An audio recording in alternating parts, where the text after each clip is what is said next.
Why men remember women who do this and forget the rest. Have you ever wondered why one woman can pass through a man's life like a phantom wind, untraceable, barely remembered, while another brands herself into the architecture of his memory, haunting him in quiet moments and waking dreams alike?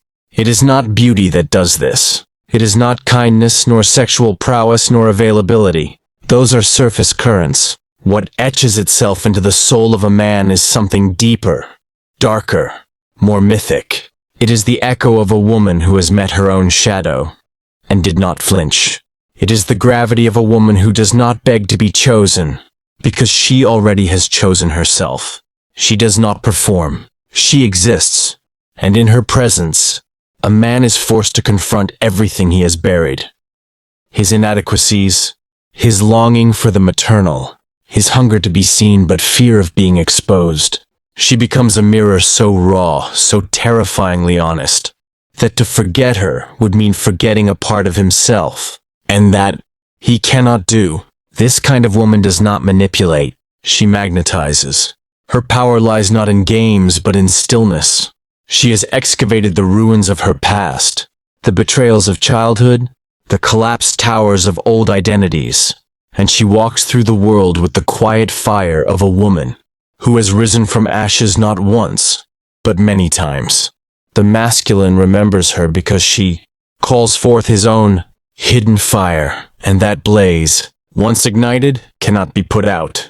Most women were taught to please, taught to smile, to yield, to seduce through submission. But the woman he remembers does not twist herself into shapes to earn affection. She is not an actress in the play of his desire. She is the director of her own myth. And therein lies the paradox. The more she detaches from needing to be remembered, the more unforgettable she becomes.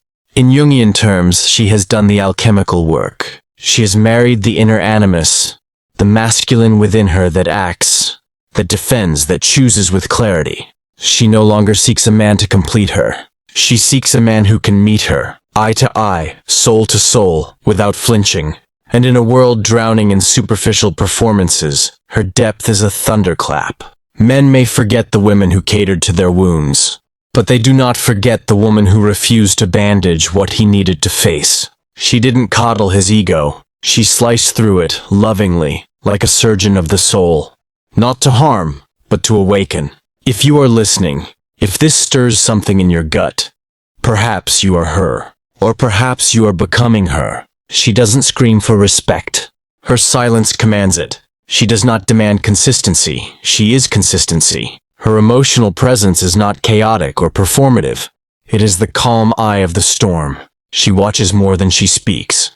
She asks questions not to trap, but to reveal. And when she loves, it is not from scarcity. It is not a bargain. It is not a transaction wrapped in desperation. It is an offering, given freely, withdrawn just as freely if it is not honored. This woman has done her shadow work. She has faced the inner child who felt abandoned, unloved, invisible. She held that child close and promised never to abandon her again. So now no man can abandon her, because she is no longer waiting at the gates of someone else's fortress. She has built her own. And men feel this. They may not understand it consciously, but something in them recognizes the archetype. She is the high priestess, the anima incarnate, the mystery they long to penetrate but never quite conquer. She is not a riddle to be solved. She is a presence to be honored, and most cannot. Not for long. They will try to reduce her, make her small, project their mother wounds onto her. They will say she is too much, or not enough, anything to avoid meeting her, where she truly is. But even in their retreat, they will remember her, like a dream they wish they could re-enter, but whose door they no longer know how to find. To the woman becoming this, do not soften to be swallowed. Do not shrink to fit into the hollow spaces of a man's self-worth. You were not made to be an echo. You were made to be a cathedral, echoing only your own truth. You may feel lonely on this path, because few dwell here. But this sacred solitude, it is the forge of your transformation. While others are liked, you are revered. While others are flirted with, you are studied. While others are consumed, you are remembered. Seneca once wrote, "It is not that we have a short time to live, but that we waste a lot of it." How many women waste their lives being forgettable because they have not yet remembered themselves? The woman who is remembered does not exist to be someone's fantasy. She exists because she has claimed the right to her own reality. She bleeds, but she does not beg. She gives, but not to prove. She stays, but only where she is met. And when she leaves, she does not look back, because she never built her identity in someone else's gaze. She is thunder and silk, fire and stillness, tender and untamed, and the man who cannot handle her will find pieces of her in every woman after her. A certain laugh, a look in the eyes, a flash of depth in conversation.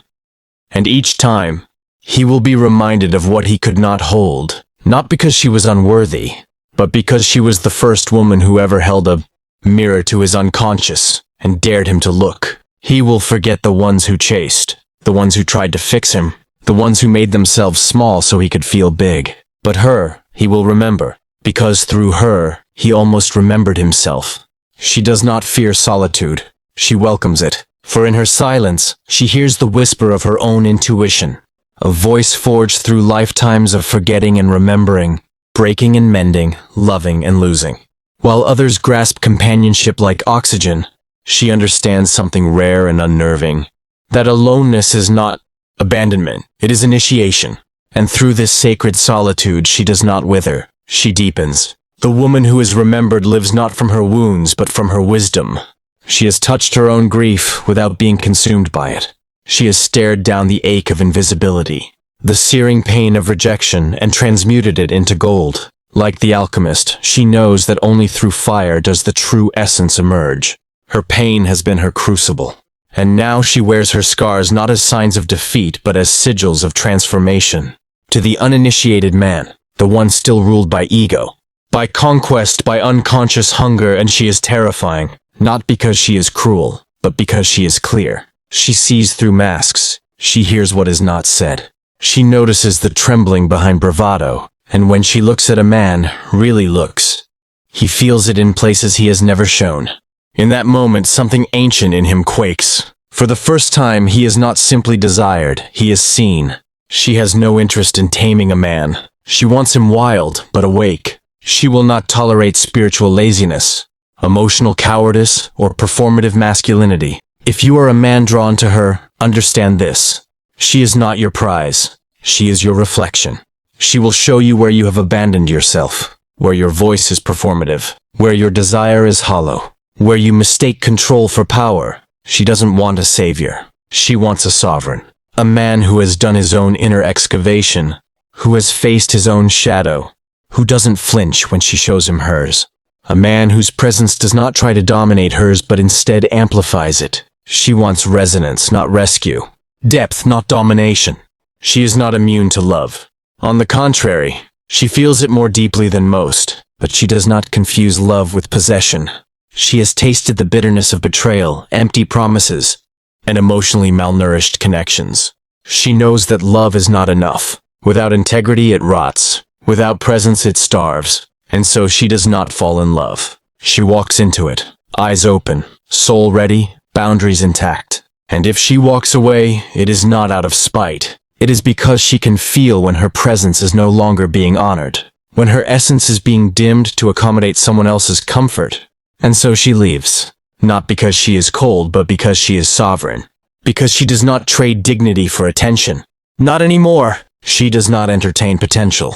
She communes with reality. If a man cannot meet her in the now, not in fantasy, not in projection, not in performance, but in the raw, sacred, vulnerable truth of what is, she will not stay. She will bless the encounter and move on. Her absence will be louder than the voices of 1,000 women still trying to be chosen. She is the woman who learned that being chosen means nothing if she must betray herself to receive it. Men remember her because she does not orbit them. She is her own sun, and should they enter her orbit, they feel the warmth, the brilliance, the gravity, but also the heat. This is not a space for those who fear being burned. It is a space for those ready to be forged. In Jung's vision of the psyche, the anima is the feminine image within the male unconscious. She is not a woman. She is the soul's longing for wholeness, for emotion, for connection to the divine feminine principle. And when a man meets a woman who has integrated her own masculine, she awakens his anima. She becomes not just a person but a portal. And this is why she is remembered. Because through her, he touches a part of himself long buried beneath layers of stoicism and societal conditioning. She calls forth the poet in the warrior, the artist in the soldier, the healer in the strategist. But only if he is ready. If not, he will run, blame her, dismiss her as too intense. And yet, he will return to that memory, again and again, in secret moments of silence, wondering why no other touch ever felt as real, why every other smile seems rehearsed, why every other connection feels just a little empty. You may be tempted to dilute yourself, to ease the discomfort, to lower your voice so it's easier for him to hear. Don't. The woman who is remembered does not soften the truth of who she is for temporary closeness. She doesn't seduce, she summons. She is unforgettable not because she was perfect, but because she was real, messy, radiant, sacred, scarred, alive. While others played roles, she spoke truth. While others performed, she embodied. While others clung, she released. She is the woman who can sit with pain without needing to fix it, who can witness a man's unraveling without trying to sew him back together, who can love without losing herself, because she has done this for her own soul first. Her eyes do not plead, they pierce. Her energy does not chase, it chooses. And her love is not a promise, it is a presence. It does not ask for guarantees, only honesty, only depth, only presence. And if you give her anything less, she will not argue. She will not convince. She will simply disappear. Not into bitterness, but into radiance. Into her art, her purpose, her becoming. And from that day forward, your soul will mark her like a myth once told around fires. Half dream, half truth, unforgettable. Even if you never see her again. There are women who enter a room and turn heads. And then, there are women who enter a man's psyche and rearrange the furniture. You see, he may forget her face in time. Details blur. Voices fade. But he cannot unfeel the transformation she catalyzed inside him. Because she wasn't just a moment. She was a mirror. A myth made flesh. A psychic reckoning wearing perfume and silence. This is not the woman who clings to being liked. This is the woman who commands remembrance without ever asking for it. Why? Because she embodies something so few dare to become whole. She does not abandon herself in pursuit of love. She does not shapeshift to fit the contours of a man's insecurity. She does not water herself down for easy swallowing. She is velvet and steel all at once. And when a man encounters her, truly encounters her, he knows, somewhere deep in his marrow, that he has entered sacred ground. He may try to turn her into something easier, something softer, something more digestible. But her soul has tasted too much fire to play small. She has spent too many nights tearing herself apart just to rebuild from bone. She knows who she is, and more importantly, who she is not. And this is what confounds him. For men are used to women who mirror their desires. But she is the woman who mirrors his truth. And truth is not always beautiful. Sometimes it is blistering. Sometimes it is terrifying. But it is always undeniable. He may try to bury her memory under new bodies, new names, new lovers who never challenge his architecture. But late at night, when silence wraps itself around his mind, it is her voice, steady, raw, unflinching, that returns. Not because she needs to be remembered, but because he cannot unknow what she awakened in him. She didn't fill a void. She exposed it. She didn't save him. She invited him to save himself. And that invitation, once extended, lingers forever. Because no other woman asked him to rise without also promising to catch him if he fell. This kind of woman is dangerous, not because she harms, but because she heals. And healing requires discomfort. It requires shadow. It requires the dismantling of illusion. She is the death of the performative self, the cracking open of armor, the beginning of something real. And for many, real is too much. She is not patient with mediocrity. She is not impressed by status. She is not flattered by being wanted, because she knows that being wanted and being valued are not the same. She listens to actions, not words. She watches how you treat your own pain before she trusts you with hers. She will sit with you in darkness. Yes. But she will not become your light just because you refuse to ignite your own. And so, for the man who has not yet faced his own abyss, she is a storm, unpredictable, untamable. He'll call her complicated. He'll call her cold. But what he really means is, she saw too much. She loved too deeply. She didn't let him hide. For the man who has done his work, or is ready to, she is the revelation. The safe haven that does not coddle but challenges. The rare soul who meets you at your depth, not your surface. She is not the fantasy. She is the reality behind the fantasy. And that is what makes her unforgettable. He may spend years trying to replace her. But how do you replace someone who didn't just touch your life? She cracked it open. This woman is not found, she is felt. Long after the conversations end, long after the goodbyes are spoken, she lives in the pause between heartbeats, in the space between thoughts. In every woman he meets who almost has her eyes, her voice, her fire. But not quite, because no one ever really does. You see, she never demanded permanence. She never asked to be remembered. She simply was. And in being wholly herself, she became a memory that outlived the moment. This is the power of emotional sovereignty, of shadow integration, of the Jungian journey into the self. When a woman does not look for completion outside of herself, she becomes a living archetype, not the damsel, not the seductress, but the initiated queen, the woman who has walked through fire and came out with embers in her eyes. She doesn't need you to kneel. She only needs you to see.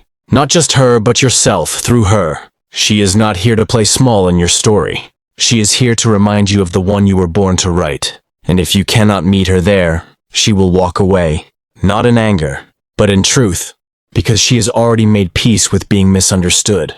Her soul no longer trades clarity for company, and so she lives, remembered not because she forced her presence into his life, but because she withdrew it with dignity, because she left a mark not on his skin but on his soul. She is the woman who looked him in the eye and said, "I see you, and I will not unsee you." And in that moment, he either rose or he ran. But either way, he will remember, because she was not the woman who filled the silence. She was the silence, and in her stillness, he heard the echo of everything he had yet to face. She does not ask for promises.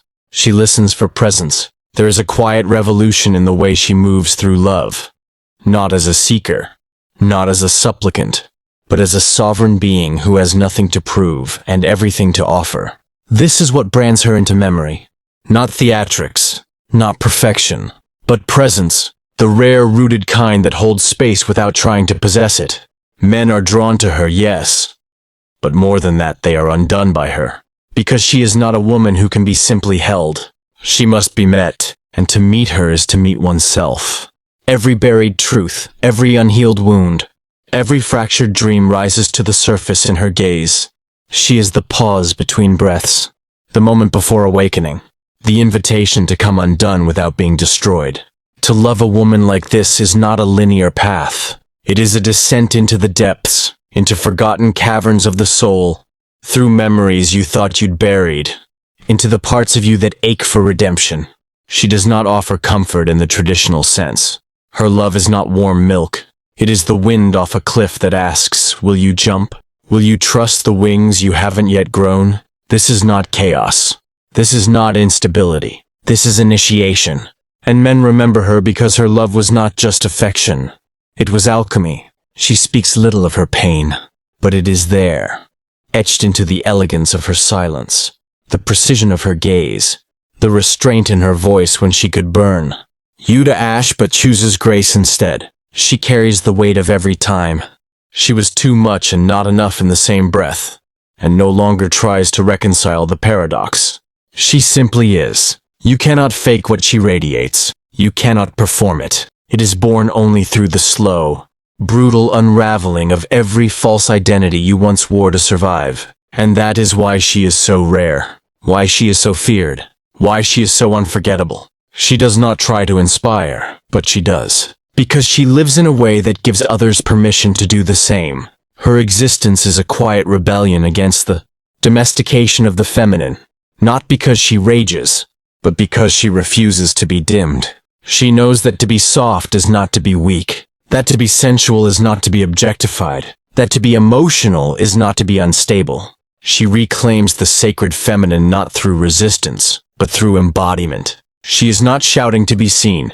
She is seeing herself, wholly and without apology. And in doing so, she becomes a beacon for every man who is tired of shadows, of illusions, of surfaces. But she will not wait for you to see her. She does not linger in unrequited rooms. Her time is sacred, her love precise. She does not throw her light at those who are committed to darkness. She shines quietly, fiercely, and trusts that what is meant for her will know how to find her. To the man who meets her and is not ready, do not try to make her small. Do not twist her strength into cruelty, her independence into rejection, her clarity into arrogance. She is not rejecting you. She is rejecting the version of you that is still too afraid to meet her without armor. She is not interested in conquering. She is interested in communion, in truth, in creation, in growth. If you cannot offer that, let her go. But understand you will remember her, because you will try to recreate what you had with her in 1,000 lesser ways. You will look for her in the bodies of women who smile more easily, who ask less of you, who flatter instead of challenge. But none of them will touch your soul the way she did. You may not even understand it, not at first. You'll think it was chemistry, timing, some cosmic accident. But one day, maybe in 5 years, maybe in 20, you will realize it was her presence that changed you. The way she looked at you and expected to see a man, not a mask. The way she loved you like you were whole, even when you were still breaking. The way she saw you and never looked away. And when you remember her, it will not be with regret. It will be with reverence. Because even if you could not hold her, she gave you something you could never lose. A glimpse of who you could become. This is why men remember women like her. Because she did not offer escape. She offered evolution.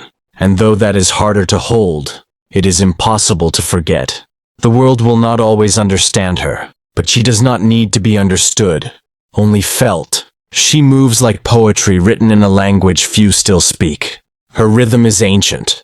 Her soul, a cathedral built from truth. And the men who truly remember her are not those who won her, but those who were transformed by merely standing in her presence. She does not chase. She chooses. She does not settle. She creates space. She does not perform. She reveals. And when she walks away, she does so with the quiet authority of someone who knows the most powerful goodbye is the one made without a single word. She is not the story he tells others. She is the chapter he reads to himself in silence. Long after the applause of ego fades, after the noise of indulgent lust has quieted, it is the woman who stood in her truth, not in anger, not in drama, but in unwavering stillness that remains. Not because she demanded to be remembered, but because she revealed something unforgettable, the reality of what it means to be truly seen. In the archetypal dance of masculine and feminine, she did not twist herself into a reflection of his needs. She stood as the feminine embodied, not as temptation, but as truth. And the truth, once known, cannot be unknowable. This is what the shallow eye misses. They see her elegance and think it's about aesthetics. They see her boundaries and mistake them for walls. They see her mystery and assume it is a tactic. But her depth is not strategy. It is survival turned sacred. It is the product of a woman who has died many times and birthed herself in darkness.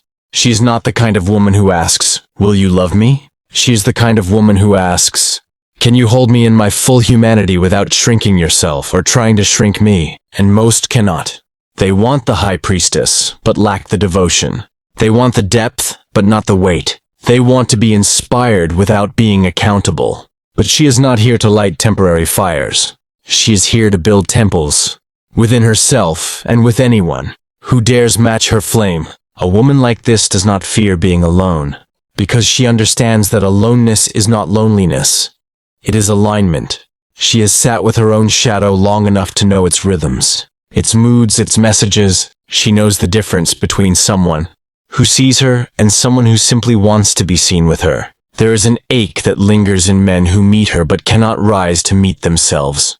It is not because she was cruel. She was, in fact, the most generous.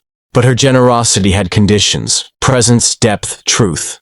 She gave without hesitation, but only to those who offered their soul in return, not their performance. She offered her heart as a sacred trust, not a prize. And for those who did not understand that, who tried to possess her, instead of hold space for her, they lost her, not to another man, but to herself.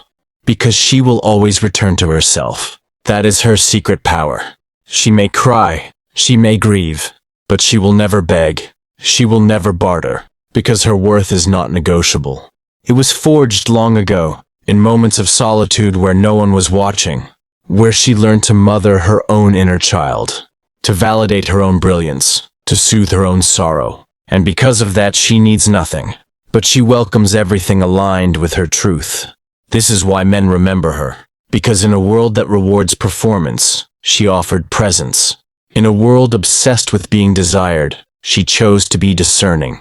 In a world full of noise, she moved like silence, piercing and unforgettable. She does not tell you who she is. She shows you, in how she holds herself, in how she says no without apology, in how she says yes with full embodiment, in how she walks away with her head high, not because she feels superior, but because she refuses to lower her gaze for someone who refuses to lift theirs. She is remembered not in the way one recalls a pleasant vacation or a fleeting affair. She is remembered like a turning point, a threshold, a before and after. Because once you have loved a woman who lives from this place, you will never again be satisfied with the counterfeit. And make no mistake, the world is full of counterfeits. Women taught to please, to flatter, to contort. And men too taught to consume, to chase, to conquer. But she broke those scripts. She stepped outside the mythology. She became her own myth. And in doing so, she forced him to question every other woman he thought he wanted. Not because she was flawless, but because she was free. She is remembered in the way all wild things are remembered. With awe, with ache, and with a hint of fear. Because she reminds a man of what he could be if he dared to stop running. And if he chooses another, if he chooses easy over real, comfort over calling, surface over soul, she blesses his path and continues her own. For she knows she is not here to be everything to anyone. She is here to be everything to herself. And only those who recognize that flame, not as a threat, but as an invitation, are worthy to walk beside her. So to every man who has felt her presence and now lives with the echo, know this: she did not leave because you were unlovable. She left because you would not love yourself enough to meet her where she stood. She is not your lesson. She is your mirror.